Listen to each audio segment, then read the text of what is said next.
Mirë mbrëma dhe mirë se po takohemi miq në kuadër të emisionit Zgjedhjet e jashtëzakonshme 2025.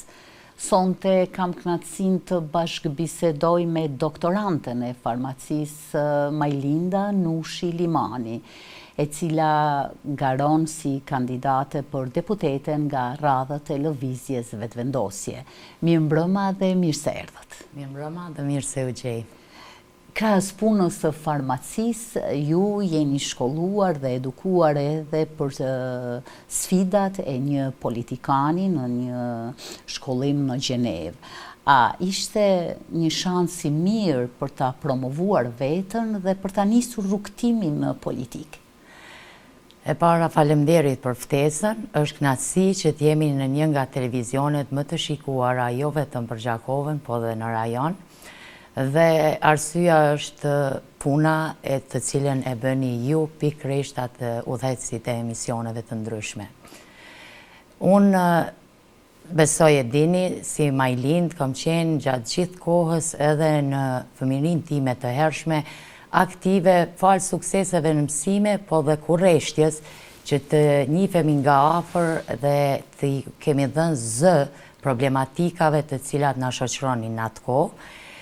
Duke qenë gjenerat e cila pothuajse gjysmën e shkollimit të mesëm e kemi kryer në shtëpi shkolla, unë mendoj se ajo fazë është pikërisht faza kur ti e ndan mendjen dhe thua që po, unë do t'jem një zë i cila do të triumfoj në ngritjen e problematikave të ndryshme që në radhë të parë kanë të bëjnë me neve si bashkëmoshatar, por mundësisht të kemi kontribuar edhe në ngritjen e çështjes kombëtare, ngritjen e vetdijes të çështjes kombëtare, sepse ekzistojnë disa forma në të cilat ti mund ta japësh kontributin dhe për ato kohra vetmja formë ka qenë që të jemi të bashkuar dhe të gjithë bashkarisht të kërkojmë dhe të bërtasim për liri, demokraci dhe në anën tjetër kishim vetëm një kërkesë, Kosovën shtet të pavarur.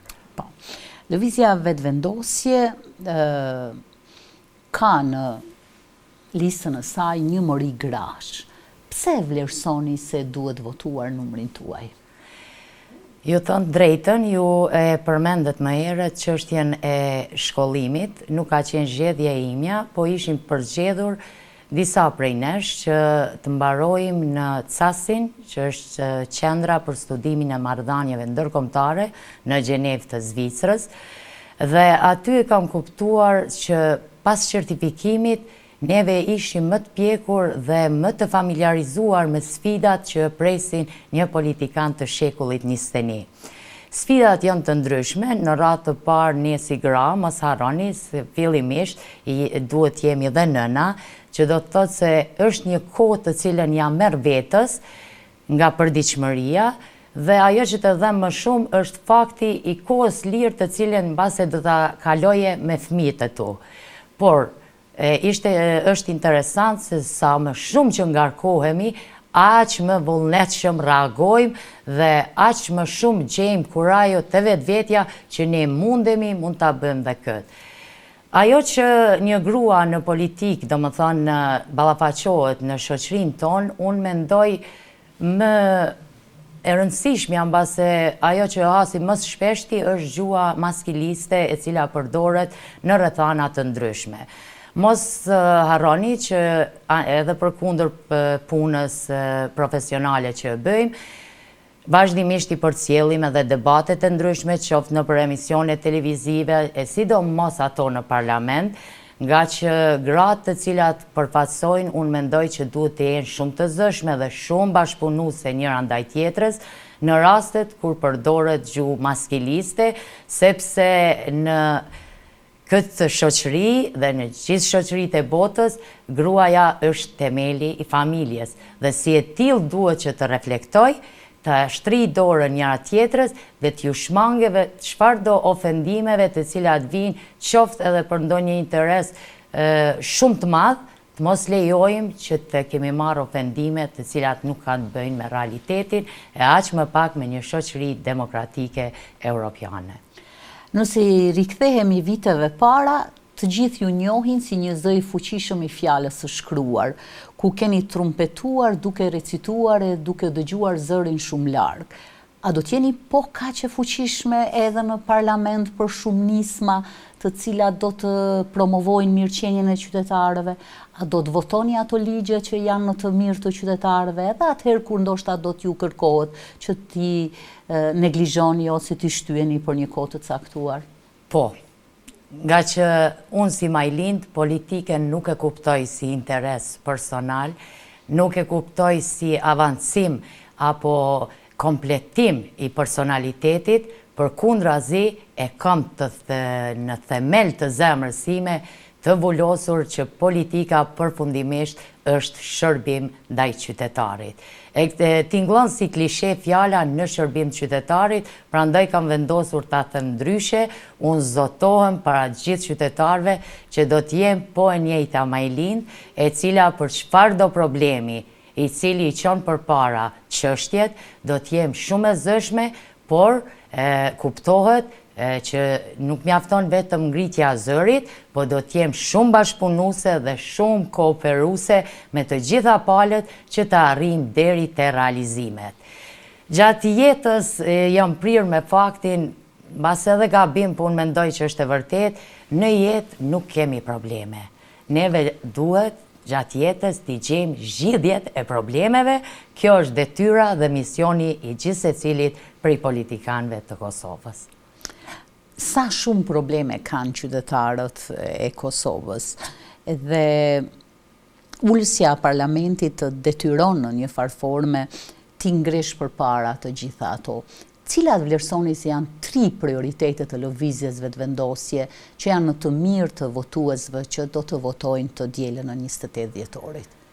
Me qenë se jemi para 2 ditë para se të kemi shkuar te kutitë e votimit dhe të kemi vendosur për fatin ton, që është një drejtë demokratike që uroj që gjithë secili nga qytetarët ta shfrytëzoj, atëherë rreshtimi me lëvizjen vetëvendosje është pikërisht për 3 arsye kryesore, të cilat mendoj që edhe gjithë qytetarët do t'i vlerësojnë dhe me votën e dhënë do të dëshmojnë dhe njëherë dhe do t'a vërtetojnë edhe njëherë që gjitha këto veprime që kanë ndodhur gjatë këtij 5 vjeçari kanë qenë të duhurat dhe pikërisht ato edhe me datën 28 dhjetor do ta sjellin fitoren e madhe. E para, të cilën duhet ta themi shumë zëshëm, është shtrierja e sovranitetit në gjithë territorin. Unë mendoj se njëherë përgjithmonë në tërë territorin e Kosovës momentalisht sundon ligji dhe dora e shtetit ndihet cep më cep. Ligji do të jetë i barabartë për të gjithë, dhe kjo gjë neve na garanton që në vitet në vazhdim do të kemi shumë më të fokusuar në pika tjera, siç është zhvillimi ekonomik, pastaj e rëndësishme shumë është edhe integrimi i gruas. Mos harrojmë që neve si gra, e thash më herët, duhet ta mbështesim njëri tjetrin. Ekzistojnë në shoqërinë tonë shumë gra të cilat mbase nuk u është dhënë mundësia, dhe premtoj që do t'jem nga ato që kudo që do t'hasi në të tilla, do t'jem e gatshme që t'i kemi ofruar dhe t'i kemi rreth vetës, sepse zëri gruas depërton edhe aty ku ai mashkullit nuk bën. Po.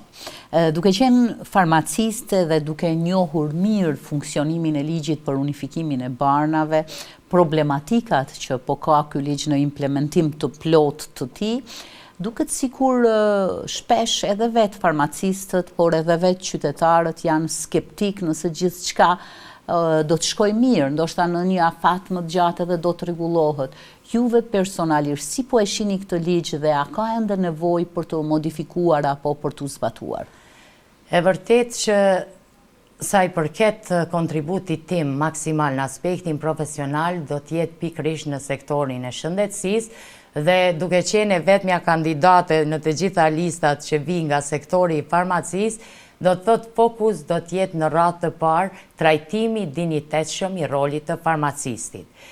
Brenda këtyre viteve kaluese nuk është se është folur apo ka tingëlluar ashtu siç e meriton pozicioni i farmacistit. juve vete jeni ballafaqu duke e përkufizuar vetëm si një punëtor në një farmaci ose një shitës në thonjza.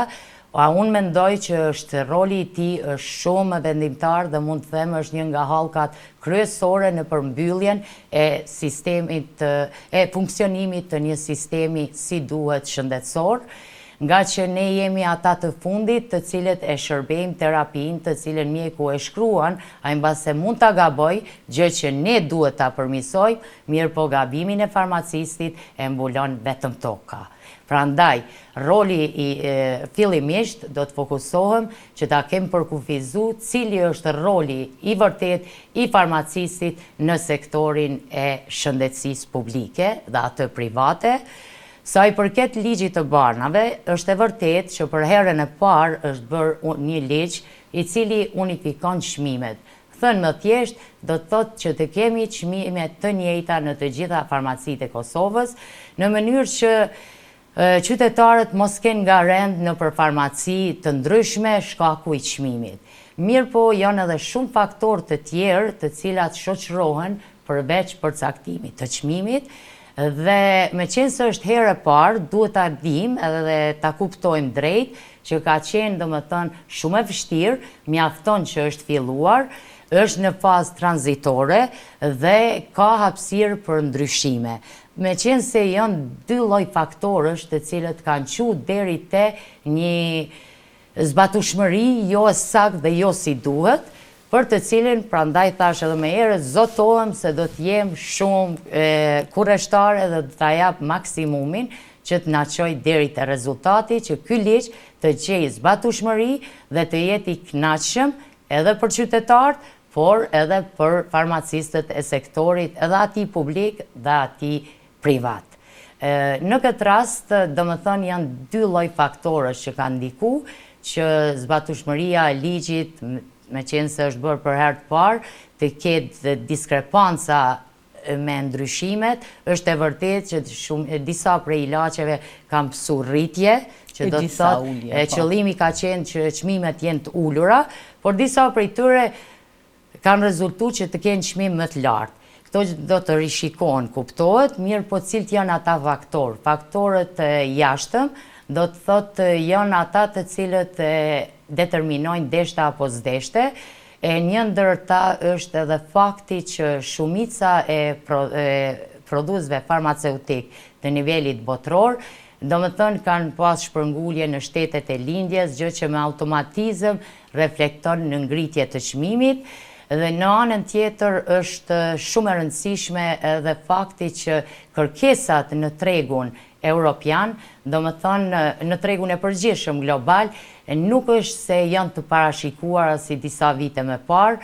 Pas rastit me Covidin, këto 5 vitet e fundit, shumë gjëra dhe nivel global kanë pësuar ndryshime, gjë që me automatizëm reflekton edhe tek ne.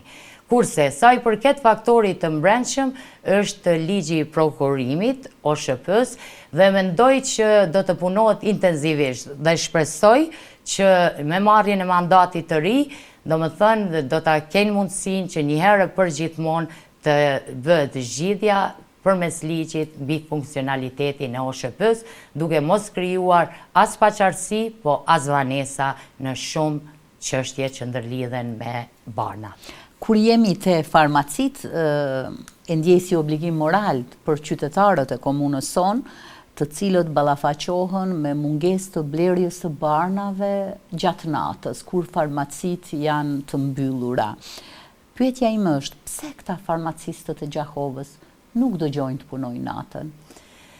Tani, unë kisha një vizit me kolegët e mi dhe si çdo njëri e gjenë veten shumë të afërt në mesin e tyre nga që i njohin problematikat. Unë edhe vetë jam pronare dhe farmaciste përgjegjëse e farmacisë prej 15 vitësh. Një që kërkuan ishte çështja e orarit. Unë plotësisht i kuptoj dhe është më se domosdoshme, mirë po ajo duhet të rregullohet në nivel komunal. Ne, domethënë, tentimet nuk është se nuk ishin bërë, janë bërë takime të shumta. Janë bërë disa tentime, por kjo ishte përgjigja që farmacistët nuk duan. Unë mendoj që duhet, mirë po, le të jenë të qartë që të jetë ndarja proporcionale. Fillimisht, le të caktohet orari, prej kur deri në çfarë orari lejon të punojnë farmacit, dhe normal që mbarësisht nga zona të përcaktohet nëse do jenë 1 apo 2 farmaci kujdestare në natë, dhe kështu që po t'jetë ndarë në mënyrë proporcionale, do t'ju mundësonte të gjithve që të keni një orar i cili ju ofron edhe mundësinë e pushimit.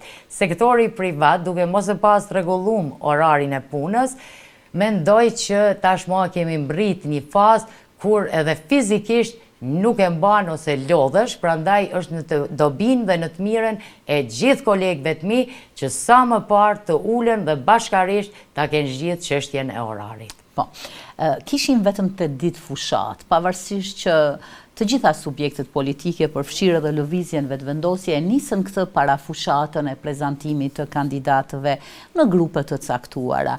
Ju personalisht patët rastin që përgjatë këtyre ditëve mjaftueshëm ta prezantoni programin e lëvizjes vetëvendosje e me tekst të veçantë fushën që i takoni?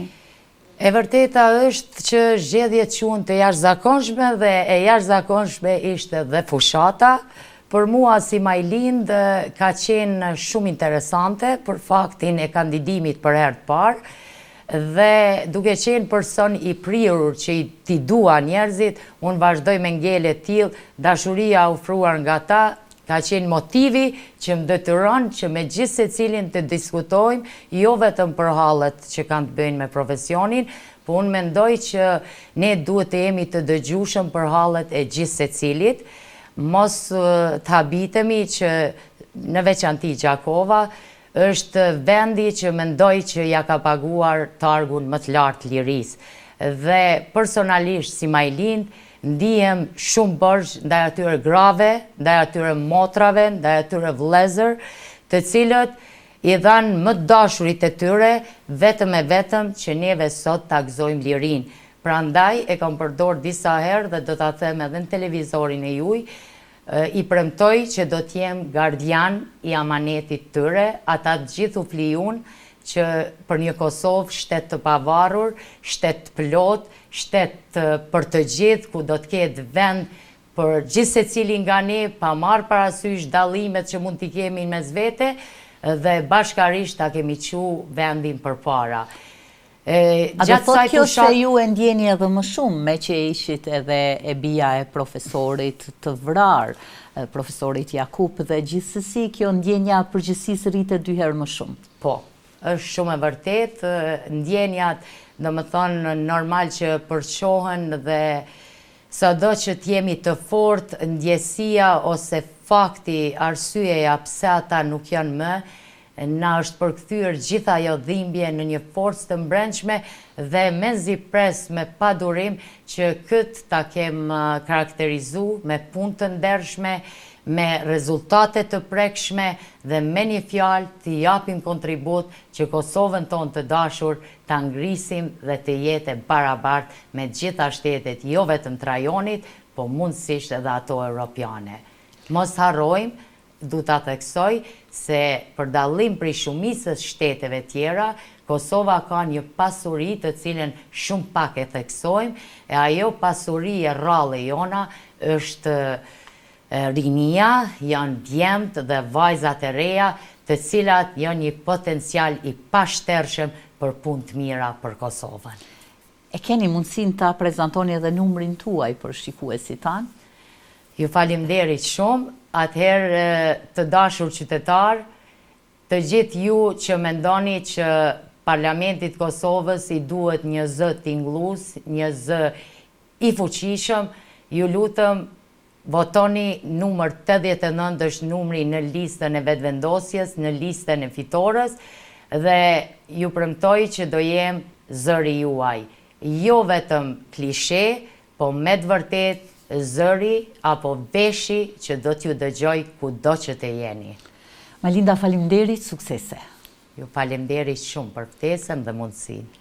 Kemi përmbyllur këtu edhe diskutimin me kandidatën Majlinda Nushi Limani, e cila garon nga radha televizjes vetëvendosje si kandidate në zgjedhjet e 28 dhjetorit. Mirëmbëngjes.